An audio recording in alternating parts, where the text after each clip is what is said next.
തമിഴ്നാട് രാഷ്ട്രീയത്തിന്റെ ഗതി നിർണ്ണയിക്കുന്ന അനധികൃത സ്വത്ത് സമ്പാദന കേസിൽ സുപ്രീം കോടതി നാളെ വിധി പറയും. ജസ്റ്റിസ് പിനാക്കി ചന്ദ്രഘോഷ് അധ്യക്ഷനായ ബെഞ്ച് നാളെ 10:30-നാണ് വിധി പറയുക. നിയമസഭയിൽ ഭൂരിപക്ഷം തെളിയിക്കാനുള്ള അവസരം ഉടനെ നൽകണമെന്ന് അറ്റോർണി ജനറൽ ഗവർണർക്ക് നിയമോപദേശവും നൽകി. അതേസമയം പനീർശെൽവം വഞ്ചകനെന്ന് ശശികല ആരോപിച്ചു. ഇതിനിടയിൽ 10 ദിവസത്തിന് ശേഷം പനീർശെൽവം സെക്രട്ടേറിയറ്റിലെത്തി. 6-ാം ദിവസവും തമിഴ്നാട്ടിലെ രാഷ്ട്രീയ പ്രതിസന്ധി തുടരുന്നതിനിടെ നിർണായകമായ അനധികൃത സ്വത്ത് സമ്പാദന കേസിൽ നാളെ തന്നെ സുപ്രീം കോടതി വിധി പറയുമെന്നാണ് വിവരം. ഇതിനു മുന്നോടിയെന്നോണം അറ്റോർണി ജനറൽ മുകുൾ റോത്തഗി ഗവർണർക്ക് വീണ്ടും നിയമോപദേശം നൽകി. ഒരാഴ്ചയ്ക്കുള്ളിൽ നിയമസഭയിൽ ഭൂരിപക്ഷം തെളിയിക്കാൻ അവസരം നൽകാനാണ് ഗവർണർക്ക് നൽകിയ നിയമോപദേശം. ഇതിനിടയിൽ പുതിയ സർക്കാർ രൂപീകരിക്കാൻ തമിഴ്നാട്ടിൽ അടിയന്തര സാഹചര്യമില്ലെന്നും ഗവർണറെ പിന്തുണയ്ക്കുന്നുവെന്നും കേന്ദ്രമന്ത്രി വെങ്കയ്യ നായിഡു പറഞ്ഞു. എന്നാൽ മുഖ്യമന്ത്രിയാകാൻ വിധി വരുന്നതുവരെ കാത്തു നിൽക്കേണ്ടതില്ലെന്നായിരുന്നു ശശികലയുടെ പ്രതികരണം.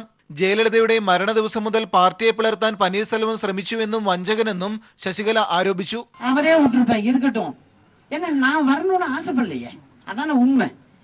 இருக்கட்டும்னு சொல்லியிருப்பேன். ஆனா அவர் அதை சொல்லல. அப்ப என்ன அர்த்தம்? உங்களை திமுக தூண்டி, அதுதான் தெரிஞ்சிச்சு எனக்கு. தூண்டி விடுறாங்க, நீ முடிஞ்சா பிரிச்சுக்கிட்டு வா, வர்றது வரட்டும், மேற்கொண்டு 89 வச்சு ஆட்சி அமைச்சிடலாம், அப்படித்தானே கணக்கு போட்டிருக்காங்க. அதை புரிஞ்சுக்கிட்டதுனாலதான் நாங்க இனிமே விட்டுறக்கூடாது. ജയലളിതയുടെ ഭരണ തുടർച്ച നൽകാനാണ് താൻ ഇപ്പോൾ മുഖ്യമന്ത്രി സ്ഥാനം താൽപര്യപ്പെടുന്നതെന്നും ശശികല കൂട്ടിച്ചേർത്തു. അതേസമയം DMK വർക്കിംഗ് പ്രസിഡന്റ് MK സ്റ്റാലിന്റെ നേതൃത്വത്തിൽ പ്രവർത്തക സമിതി യോഗം ചെന്നൈയിൽ ചേർന്നു. ഭൂരിപക്ഷം തെളിയിക്കാൻ പനീർസെൽവത്തിന് അവസരം ലഭിച്ചാൽ പിന്തുണയ്ക്കാമെന്നാണ് ചർച്ചയിൽ DMK നേതാക്കൾ അഭിപ്രായപ്പെട്ടത്. അതിനിടയിൽ 10 ദിവസത്തിന് ശേഷം പനീർസെൽവം വീണ്ടും സെക്രട്ടേറിയറ്റിലെത്തി. Chief secretary, DGP, city police commissioner എന്നിവരുമായി പനീർസെൽവം കൂടിക്കാഴ്ച നടത്തി. 129 MLA-മാർ ഇപ്പോഴും കൂടെയുണ്ടെന്നാണ് ശശികല ഉറപ്പിച്ചു പറയുന്നത്. അതേസമയം കുറ്റവിമുക്തരാക്കിയുള്ള ഹൈക്കോടതി വിധി സുപ്രീം കോടതി റദ്ദാക്കിയാൽ രാജ്ഭവന് പകരം ജയിലിലേക്കാകും ശശികലയ്ക്ക് പോകേണ്ടി വരിക. മറിച്ചായാൽ സത്യപ്രതിജ്ഞയല്ലാതെ മറ്റൊരു മാർഗവും ഗവർണർക്ക് മുന്നിൽ ഇല്ലതാനും. Manushankar, news bureau, Delhi. ജിഷ്ണു പ്രണോയിയുടെ ആത്മഹത്യയിൽ നെഹ്റു കോളേജ് ചെയർമാൻ കൃഷ്ണദാസിനെ ഒന്നാം പ്രതിയാക്കി പോലീസ് റിപ്പോർട്ട് സമർപ്പിച്ചു. Vice principal NK Sakthivel, PRO Sanjith Viswanathan എന്നിവരടക്കം 5 പേരാണ് പ്രതികൾ. ഇവർ ഒളിവിൽ പോയതിനെ തുടർന്ന് അന്വേഷണം അയൽ സംസ്ഥാനങ്ങളിലേക്ക് വ്യാപിപ്പിച്ചു. സമരത്തിന്റെ പ്രധാന ആവശ്യങ്ങൾ അംഗീകരിക്കപ്പെട്ടതായി ജിഷ്ണുവിന്റെ ജന്മനാട്ടിൽ നിന്ന് പ്രതിഷേധത്തിനെത്തിയ ആക്ഷൻ കൗൺസിൽ അംഗങ്ങൾ പ്രതികരിച്ചു. പാമ്പാടി നെഹ്റു കോളേജിൽ എഞ്ചിനീയറിംഗ് വിദ്യാർത്ഥി ജിഷ്ണു ആത്മഹത്യ ചെയ്ത സംഭവത്തിൽ കോളേജ് ചെയർമാൻ P. കൃഷ്ണദാസ് അടക്കമുള്ളവരെ പ്രതി ചേർത്ത പോലീസ് കോടതിയിൽ റിപ്പോർട്ട് നൽകി. വൈസ് പ്രിൻസിപ്പൽ NK ശക്തിവേൽ, മുൻ മന്ത്രിയും കോൺഗ്രസ് നേതാവുമായ KP വിശ്വനാഥന്റെ മകനും കോളേജിലെ PROയുമായ സഞ്ജിത്ത് വിശ്വനാഥൻ, കോളേജിലെ ഇൻവിജിലേറ്റർ കൂടിയായ അസിസ്റ്റന്റ് പ്രൊഫസർ CP പ്രവീൺ, പരീക്ഷാ സെൽ അംഗം വിപിൻ എന്നിവർക്കെതിരെയാണ് മർദ്ദനം, ഗൂഢാലോചന എന്നീ വകുപ്പുകൾ ചേർത്ത് കേസെടുത്തത്. Chairman P. കൃഷ്ണദാസാണ് ഒന്നാം പ്രതി. അന്വേഷണ സംഘം മേധാവി ASP കിരൺ നാരായണൻ വടക്കാഞ്ചേരി കോടതിയിൽ നേരിട്ടെത്തിയാണ് റിപ്പോർട്ട് സമർപ്പിച്ചത്. കോളേജിലെ മുൻകാല സമരങ്ങളുമായി ബന്ധപ്പെട്ട് നടത്തിയ പ്രവർത്തനങ്ങൾ ചെയർമാൻ ഉൾപ്പെടെയുള്ളവർക്ക് മുന്നിൽ ജിഷ്ണുവിനെ നോട്ടപ്പുള്ളിയാക്കി. ചെയർമാൻ കൃഷ്ണദാസിന്റെ നേതൃത്വത്തിൽ നടത്തിയ ഗൂഢാലോചനയുടെ ഭാഗമായാണ് കോപ്പിയടിച്ചു എന്ന ആരോപണം. ഇടിമുറിയിൽ എത്തിച്ച ജിഷ്ണുവിനെ മാനസികമായും ശാരീരികമായും പീഡിപ്പിച്ചു. വൈസ് പ്രിൻസിപ്പൽ ശക്തിവേൽ, അധ്യാപകൻ CP പ്രവീൺ, പരീക്ഷാ ചുമതലയുള്ള വിപിൻ എന്നിവരാണ് മർദ്ദിച്ചത്. ജിഷ്ണുവിന്റെ മരണത്തിന് ശേഷം തെളിവുകൾ നശിപ്പിക്കാൻ PRO സഞ്ജിത്ത് വിശ്വനാഥൻ ഗൂഢാലോചന നടത്തിയെന്നും റിപ്പോർട്ടിൽ പറയുന്നു. മുമ്പ് ആത്മഹത്യാ പ്രേരണ കുറ്റം ചുമത്തി കേസെടുത്തതോടെ vice principal NK Sakthivel, PRO Sanjith Viswanathan, CP Praveen അടക്കമുള്ളവർ ഒളിവിൽ പോയതാണ് സൂചന. കൃഷ്ണദാസ് ഉൾപ്പെടെയുള്ളവർക്കായി അന്വേഷണം അയൽ സംസ്ഥാനങ്ങളിലേക്കും വ്യാപിപ്പിച്ചു. കോളേജിന് മുന്നിൽ സമരം നടത്തുന്ന വിദ്യാർത്ഥികൾക്ക് പിന്തുണ പ്രഖ്യാപിച്ച വിവിധ വിദ്യാർത്ഥി യുവജന സംഘടനകൾ സമരത്തിനെത്തി. സമരത്തിന്റെ പ്രധാന ആവശ്യങ്ങൾ അംഗീകരിക്കപ്പെട്ടതായി ജിഷ്ണുവിന്റെ ജന്മനാട്ടിൽ നിന്ന് പ്രതിഷേധത്തിനെത്തിയ ആക്ഷൻ കൗൺസിൽ അംഗങ്ങൾ പ്രതികരിച്ചു. സന്തോഷകരമായ കാര്യമാണ്. ഈ ആവശ്യം തന്നെയാണ് ആക്ഷൻ കമ്മിറ്റി കുറെ മാസങ്ങളുമായി ഉയർത്തിക്കൊണ്ടിരിക്കുന്നത്. അതുപോലെ തന്നെ ഈ സ്വാശ്രയ കോളേജുകളിലെ മാനേജ്മെന്റ് നടത്തി വരുന്ന വിദ്യാർത്ഥി വിരുദ്ധവും ജനവിരുദ്ധവുമായ നിലപാടുകൾ അവസാനിപ്പിക്കണമെന്നും ഞങ്ങൾ ഈ സമരത്തിൽ ഉന്നയിക്കുന്നുണ്ട്.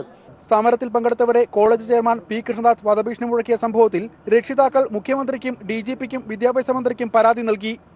Cameraman PP സലീമിനൊപ്പം CG Diljith. Nehru ഗ്രൂപ്പിന് കീഴിലെ ലക്കിടി ജവഹർ കോളേജിന് മുന്നിൽ SFI കുടിൽകെട്ടി സമരം ആരംഭിച്ചു. കോളേജ് ഉടൻ തുറക്കണമെന്നാവശ്യപ്പെട്ടാണ് സമരം. ലക്കിടി ജവഹർ കോളേജിൽ ക്ലാസ് ആരംഭിക്കുന്നതിനായി നടത്താനിരുന്ന ചർച്ച മുടങ്ങിയതിനെ തുടർന്ന് ഒറ്റപ്പാലം നഗരത്തിൽ SFI പ്രവർത്തകർ റോഡ് ഉപരോധിച്ചു. രാവിലെ 10 മണിക്ക് ആരംഭിക്കേണ്ട ചർച്ച 12 മണിയായിട്ടും തുടങ്ങാതെ വന്നതോടെയാണ് പാലക്കാട് കുളപ്പുള്ളി സംസ്ഥാനപാത SFI പ്രവർത്തകർ ഉപരോധിച്ചത്. മാനേജ്മെന്റ് പ്രതിനിധികൾ ചർച്ചയ്ക്കെത്താത്തതിനെ തുടർന്ന് ചർച്ച മുടങ്ങുകയായിരുന്നു. ഇന്ന് ചർച്ചയ്ക്ക് ഉറപ്പു നൽകിയ മാനേജ്മെന്റ് ജില്ലാ ഭരണകൂടവുമായി ആശയവിനിമയം നടത്താതിരുന്നതാണ് അനുരഞ്ജന യോഗം നടക്കാൻ തടസ്സമായത്. 2 മണിക്കൂർ നീണ്ട ഉപരോധത്തിനൊടുവിൽ ഒറ്റപ്പാലം തഹസിൽദാർ സ്ഥലത്തെത്തി ചർച്ച നടത്തി. 10 ദിവസത്തിനകം ജില്ലാ ഭരണകൂടം ഇടപെട്ട് ചർച്ച നടത്താമെന്ന് ഉറപ്പു നൽകി. ഇതേ തുടർന്ന് ഉപരോധം അവസാനിപ്പിച്ചു. ക്ലാസ് ആരംഭിക്കും വരെ പാമ്പാടി, ലക്കിടി കോളേജുകൾക്ക് മുന്നിൽ കുടിൽകെട്ടി സമരം നടത്തുമെന്ന് ഒറ്റപ്പാലത്തെത്തിയ SFI സംസ്ഥാന സെക്രട്ടറി M. വിജിൻ അറിയിച്ചു. ഞങ്ങളുടെ സമരം അവസാനിപ്പിക്കുകയല്ല, ഒരു പുതിയ സമരത്തിന് SFIയുടെ തുടക്കം കുറിക്കുകയാണ്. ജവഹർ ലക്കടി ക്യാമ്പസിന് മുന്നിലും പാമ്പാടി നെഹ്റു കോളേജിന് മുന്നിലും അനിശ്ചിതകാലം കുടിൽകെട്ടി സമരത്തിന് SFI ഇന്ന് തുടക്കം കുറിക്കാൻ പോവുകയാണ്. വിദ്യാർത്ഥി പ്രതിഷേധം ഭയന്നാണ് മാനേജ്മെന്റ് ചർച്ചയ്ക്ക് എത്താതിരുന്നത്. കുടിൽകെട്ടി സമരം ആരംഭിക്കുന്നതോടെ വരും ദിവസങ്ങളിൽ വിദ്യാർത്ഥി പ്രതിഷേധം ശക്തമാകും. News bureau, Palakkad. 1 മാസത്തെ സമരത്തിന് ശേഷം ലോ അക്കാദമി ലോ കോളേജ് തുറന്നു. ആഹ്ലാദ പ്രകടനത്തോടെയാണ് വിദ്യാർത്ഥികൾ സമരവിജയം ആഘോഷിച്ചത്. ദേശീയ വനിതാ കമ്മീഷൻ അംഗം സുഷമ സാഹു കോളേജ് സന്ദർശിച്ചു. ലക്ഷ്മി നായരെ അറസ്റ്റ് ചെയ്യണമെന്ന് അവർ ആവശ്യപ്പെട്ടു. 29 ദിവസം നീണ്ടുനിന്ന സമരത്തിൽ ഉന്നയിച്ച എല്ലാ ആവശ്യങ്ങളിലും ന്യായമായ തീർപ്പുണ്ടാക്കി തന്നെയാണ് വിദ്യാർത്ഥി സമരം വിജയിച്ചത്.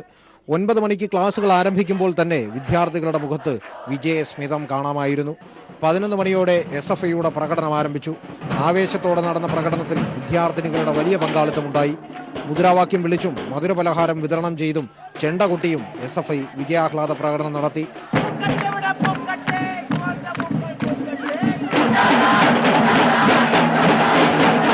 പ്രിൻസിപ്പലിനെ മാറ്റാനായി തുടങ്ങിയ സമരം പിന്നീട് SFIക്കെതിരായ സമരമായി മാറ്റിയെന്നും എന്നാൽ വിദ്യാർത്ഥികളുടെ പിന്തുണയോടെ തങ്ങൾക്കതിനെ മറികടക്കാൻ കഴിഞ്ഞതായും സമരനായകനും SFIയുടെ യൂണിറ്റ് സെക്രട്ടറിയുമായ ഹരിചന്ദ്രൻ പ്രതികരിച്ചു.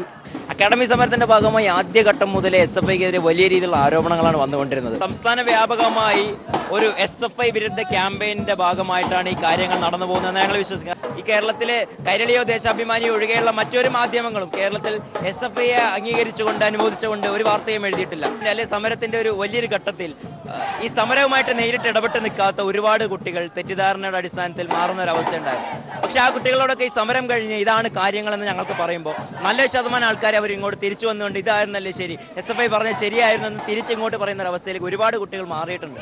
വിദ്യാർത്ഥി ഐക്യത്തിന്റെ പ്രവർത്തകരുടെ പ്രകടനവും ഇതോടൊപ്പം ഉണ്ടായിരുന്നു. ഒരു വിഭാഗം പെൺകുട്ടികളുടെ പിന്തുണ ഇവർക്കുണ്ടായിരുന്നു. എന്നാൽ പ്രകടനത്തിൽ തുല്യമായി വിദ്യാർത്ഥികളെ അണിനിരത്താൻ SFIക്കും വിദ്യാർത്ഥി ഐക്യത്തിനുമായി. ദേശീയ വനിതാ കമ്മീഷൻ അംഗം സുഷമ സാഹു അക്കാഡമിയിലെത്തി പെൺകുട്ടികളിൽ നിന്നും പരാതി കേട്ടു. ലക്ഷ്മി നായരെ അറസ്റ്റ് ചെയ്യണമെന്നാവശ്യപ്പെട്ട് സിറ്റി പോലീസ് കമ്മീഷണറെ കാണുമെന്ന് അവർ പറഞ്ഞു.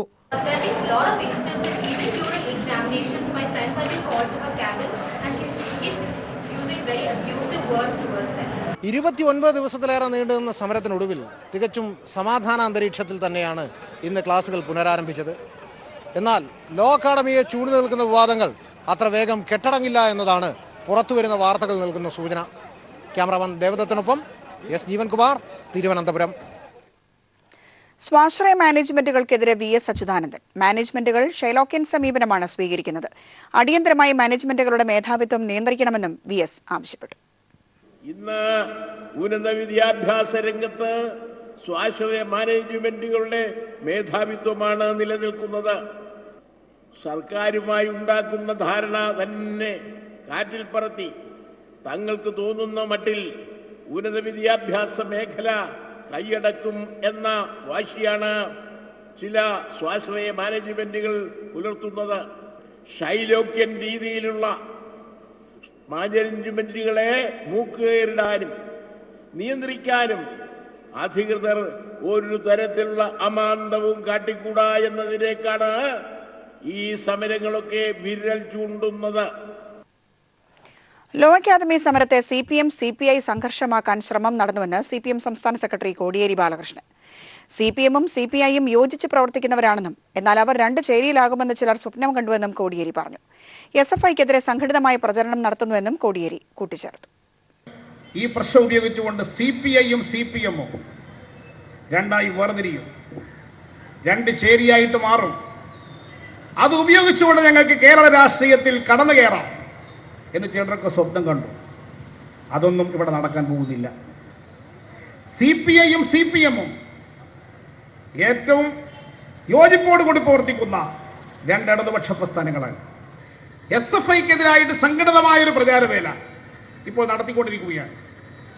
ഈ പ്രചാരവേലയുടെ ഉദ്ദേശം കേരളത്തിലെ വിദ്യാഭ്യാസ സ്ഥാപനങ്ങളിൽ SFI ഇന്ന് ഏറ്റവും സുശക്തമായൊരു വിദ്യാർത്ഥി പ്രസ്ഥാനമായി വളർന്നതുകൊണ്ടാണ്.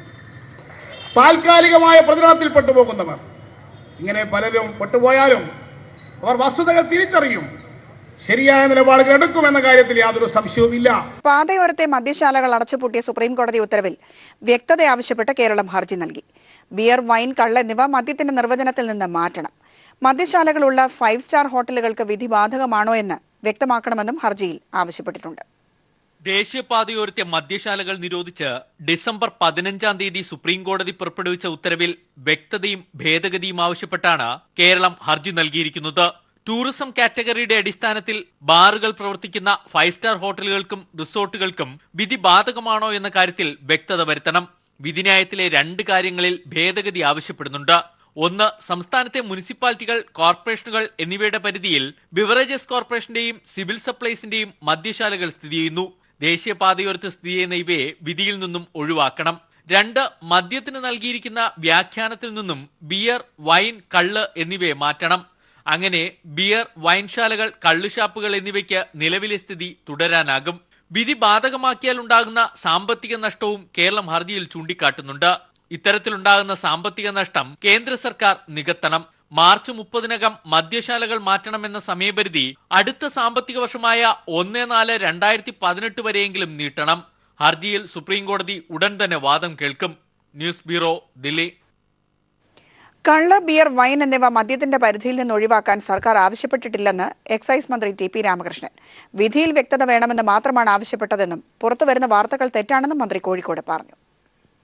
കള്ളിനെയും ബിയറിനെയും മദ്യത്തിൽ ഉൾപ്പെടുത്താൻ പാടില്ലെന്നല്ല ഗവൺമെന്റ് പറഞ്ഞിരിക്കുന്നത്. സുപ്രീം കോടതി വിധിയിൽ ചില അവ്യക്തതയുണ്ട്. ആ അവ്യക്തത എന്ന് പറയുന്നത് ഈ 500 മീറ്റർ ദൂരപരിധിയിൽ കള്ളും ബിയറും വൈനും പെടും എന്നുള്ളതാണ് പ്രശ്നം. അത് സുപ്രീം കോടതിയാണ് ക്ലാരിഫൈ ചെയ്യേണ്ടത്. സുപ്രീം കോടതി ക്ലാരിഫൈ ചെയ്ത് കഴിഞ്ഞാൽ സുപ്രീം കോടതി എന്താണോ പറയുന്നത് അതാണ് ഗവൺമെന്റ് അംഗീകരിക്കുക. ദേശീയപാതയോരത്തെ മദ്യശാലകൾ നീക്കം ചെയ്യണമെന്ന സുപ്രീം കോടതി വിധിക്കെതിരായ സർക്കാർ നിലപാട് ഉചിതമല്ലെന്ന് KPCC അധ്യക്ഷൻ VM സുധീരൻ. സുപ്രീം കോടതി വിധിയെ സർക്കാർ തീരുമാനം ദുർബലപ്പെടുത്തും. ജനദ്രോഹ നടപടികളിൽ നിന്നും സർക്കാർ പിന്തിരിയണമെന്നും സുധീരൻ തിരുവനന്തപുരത്ത് പ്രതികരിച്ചു. ഇത്രയേറെ ഗുണകരമായ രീതിയിൽ, ജനങ്ങൾക്ക് ഗുണകരമായ രീതിയിൽ വരാവുന്ന ഒരു തീരുമാനത്തെ അതിന് എതിരായ ഒരു നിലപാട് സ്വീകരിക്കുന്നത് ഉചിതമല്ല എന്നാണ് എനിക്ക് തോന്നുന്നത്. സുപ്രീം കോടതി വിധിയെ ദുർബലമാക്കാൻ, അതിനെ അസ്ഥിരമാക്കാൻ ഉള്ള ഏതൊരു ശ്രമവും രാജ്യത്തിൻ്റെയോ സംസ്ഥാനത്തിൻ്റെയോ ജനങ്ങളുടെയോ താല്പര്യങ്ങൾക്ക് ഗുണകരമല്ല എന്നുള്ളത് പ്രത്യേകം എടുത്തു പറയാൻ ആഗ്രഹിക്കുന്നു. ഒരു തരത്തിലും ഒരു ആലോചന കൂടാതെയുള്ള സർക്കാരിൻ്റെ നീക്കം വളരെയേറെ നമ്മുടെ നാട്ടിലെ ജനങ്ങൾക്ക് ദോഷകരമായി ബാധിക്കും. മാരാമൺ കൺവെൻഷനും പമ്പാ നദിക്കും ഇഴപിരിയാനാവാത്ത ബന്ധത്തിന്റെ കഥയാണ് പറയാനുള്ളത്. നൂറ്റാണ്ടുകൾക്ക് മുൻപ് പമ്പാ നദിക്കരയിൽ ആരംഭിച്ച മാരാമൺ കൺവെൻഷൻ ഇന്നും പമ്പാ നദിക്കരയിൽ തന്നെയാണ് തുടരുന്നത്. ശബരിമലയ്ക്ക് എങ്ങനെയാണോ അതുപോലെ തന്നെയാണ് മാരാമൺ കൺവെൻഷനും പമ്പാ നദിയെ കാത്തുസൂക്ഷിക്കുന്നത്. ശബരിമലയ്ക്കും മാരാമൺ കൺവെൻഷനും തുല്യ പങ്കാളിത്തം നൽകുന്നതിലൂടെ മതസൗഹാർദ്ദത്തിന്റെ പ്രതീകം കൂടിയാവുകയാണ് പമ്പാ നദി. പമ്പയും മരാമണും വഴിപിരിയാത്ത ബന്ധം തുടങ്ങിയിട്ട് നൂറ്റാണ്ടുകളുടെ പഴക്കമുണ്ട്.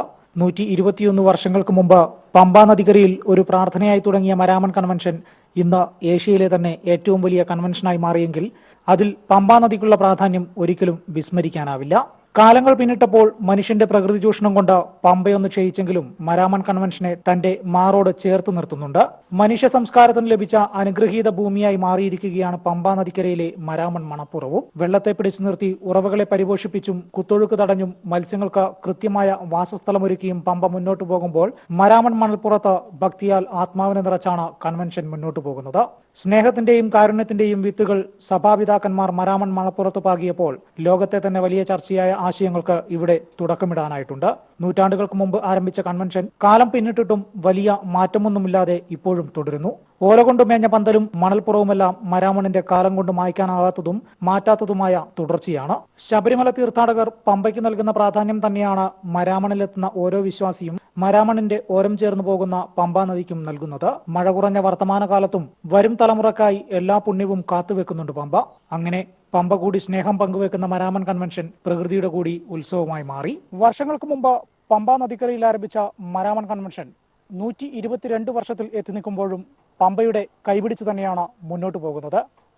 കാലം എത്ര കഴിഞ്ഞാലും പമ്പയൊന്ന് ചെറുതായെങ്കിലും മരാമൺ കൺവെൻഷൻ വേണ്ട ശുദ്ധമായ വെള്ളം പമ്പ കൃത്യമായി നൽകുന്നുണ്ട്. മരാമൺ കൺവെൻഷൻ നഗറിൽ നിന്നും ക്യാമറമാൻ വിനേഷ് നേതാജിക്കൊപ്പം ബിജേഷ് നടുവിൽ.